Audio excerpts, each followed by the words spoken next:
Hey guys, Harsh here and welcome back to Technolobe. As you can see, we are in a different setup. I'm gonna call this one the Super Chill Setup Part 2 or Super Chill Setup 2.0. I don't know, I'm still figuring out names for the setups and I'm just trying different things to see what looks good and what does not. Now you guys let me know about this setup in the comment section down below.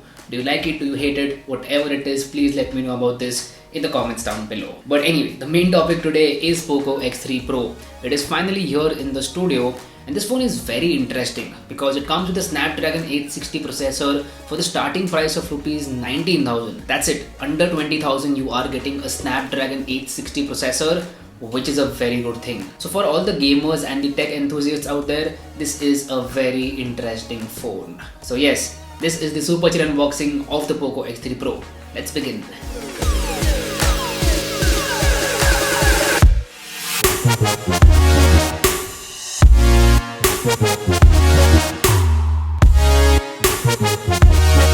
Alright, right off the bat you can see that the seal is broken because this is how I received it. There was no seal, but that is completely okay. But you know what that means? We won't be able to use our tester today. Tester not OP today, man, not OP. But anyway, as you can see, there are some highlights of the phone written over here. Snapdragon 860 processor, a 120Hz FHD plus display. Now this is an LCD display and not an AMOLED display, because come on, what all can you expect at this price point? And apart from that, it has a 48 megapixel AI quad camera and a 5160 milliamp hour battery with 33 watt fast charging inside the box itself. Now let's go ahead and open up the box. Alright, first up we have a sleeve over here, and inside the sleeve we have a SIM card ejector tool and then some paperwork. Paperwork is boring and I'm just going to keep it aside. Apart from the paperwork, there is a clear transparent case inside the box. This is just a normal TPU case. I'm going to keep the case aside and close this sleeve up. Alright, that's done. Now next up is the phone itself. Now this is in this teal blue color, and let me go ahead and remove the plastic.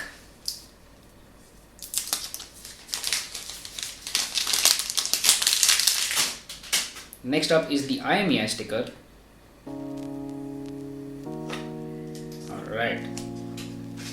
Alright, this teal blue color is excellent. So it has these two stripes of matte finish and then in between it is a glossy finish. So it's a very different and unique looking phone.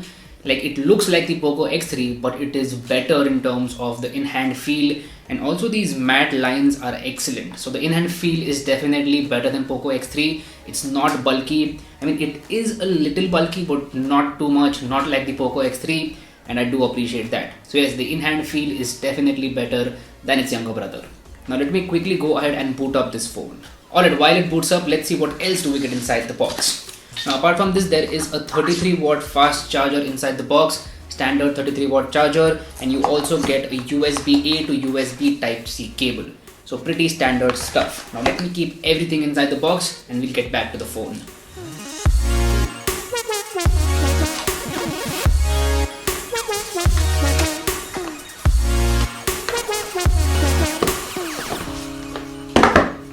Alright, first up I'm going to put the case on and let's see how it fits.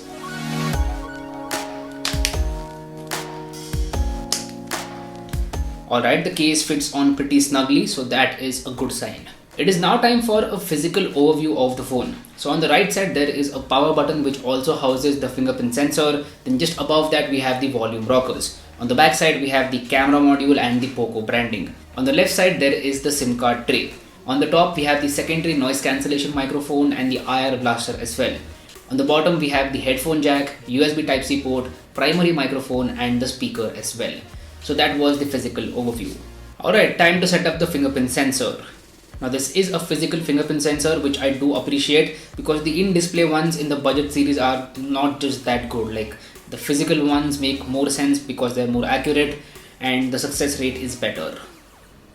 Now as soon as I'm done with the fingerprint sensor, it's asking me for all these permissions, and it's not going to get any permissions from me. No glance for me, no user experience program, nothing of the sort. Anyway, setup is complete and now let's get to the phone. Alright, first things first, let's go into the settings and check the Android version. So yes, it is running on Android 11 out of the box, and I do appreciate that. So yeah, a job well done to the Poco team for launching this with Android 11. Now this phone will also receive the MIUI 12.5 update, which is supposed to clean things up quite a bit. I've said this in the past 3-4 videos that I am very excited for MIUI 12.5, and let's see how that goes. Now by default, the display refresh rate is set to 60Hz and not 120Hz. That is kind of strange because this phone does come with a powerful processor, so why not just give the option of 120Hz right away? That is extremely strange. But nevertheless, I've changed it to 120Hz because I love me some high refresh rate. Now the main thing with this phone is the performance itself. So this phone comes with a Snapdragon 860 processor and also UFS 3.1 storage. So Poco has not cheaped out in terms of the processor and the storage. So those are two very important things for good performance. So Xiaomi/Poco have a good variety of phones this year. They have the Redmi Note 10 Pro and Pro Max, which are very well balanced and all around budget phones. And this one is for the tech enthusiast, for the gamer out there. So job well done to the Xiaomi/Poco team. It is now time to talk about them cameras. So on the rear side there is a quad camera setup, a 48 megapixel primary sensor, an 8 megapixel ultra wide angle camera, a 2 megapixel macro camera and a 2 megapixel depth sensor. Now here are some camera samples from the Poco X3 Pro. Now I know you might be thinking that this is a downgrade from Poco X3 on paper. Yes, at least on paper this seems like a downgrade, but I am going to reserve my judgments until I test the cameras out to their full potential. So yes, please watch out for a full camera review, which will be coming very soon, by the way. As far as the front camera goes, it comes with a 20 megapixel selfie camera, and here are some sample selfies from the Poco X3 Pro. Now as far as the cameras go, my initial impressions are good. It seems like a good setup, but as I said, I will test the cameras out to their full potential and make a dedicated camera review. Now Poco is calling this phone the successor to Poco F1. I would not do that. This is not a successor, not a true successor to the Poco F1. Redmi K20 Pro was a successor to the Poco F1 according to me, and will be. Now the Poco X3 Pro is a 4G phone. It's not a 5G phone, but that's completely okay. I don't think that 5G should be a deciding factor right now because it's still going to take time for 5G to come to India. That's why I don't think that it should be a deciding factor right now. So overall, as far as my first impressions go, I am very impressed with the Poco X3 Pro. I am going to use this phone as my daily driver from now on, and I will make my future videos. That's why stay tuned on the channel, hit that subscribe button, bell icon, do all the needful because you don't want to miss updates about this phone. So anyway, this was my super chill unboxing of the Poco X3 Pro. Do let me know how you feel about this video in the comment section down below. If you like this content, go ahead and hit that like button, and if you haven't already, please subscribe to the channel. It would mean the world to me. My name is Harsh Punjabi, and I'll see you guys in the next one. Bye bye.